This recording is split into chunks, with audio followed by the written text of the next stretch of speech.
Nuria izanko zen.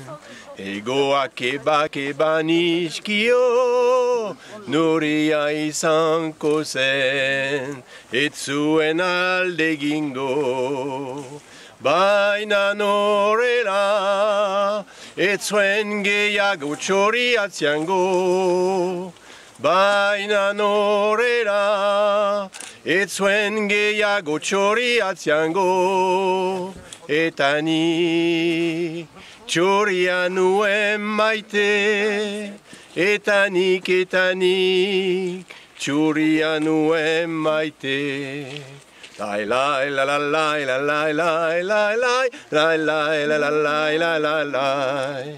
Lai lai la la lai la la lai lai lai lai lai la lai lai lai lai lai.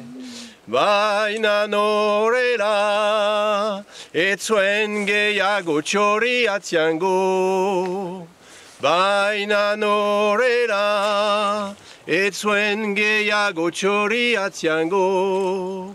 Eta nik txoria nuen maite, eta nik txoria nuen maite.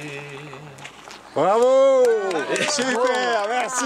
Et je vous traduis en fait, les Basques ils ont une poésie pour parler des choses et ils disent en fait c'est l'histoire d'un oiseau. J'aimerais le garder cet oiseau. Le problème c'est que si je lui coupe les ailes, ça sera plus un oiseau. Voilà. C'est un peu une poésie par rapport à sa femme, à la liberté de la femme, etc. Est-ce que je lui coupe les ailes ou pas? Finalement ce que j'aime c'est l'oiseau et donc il faut lui laisser les ailes. Voilà.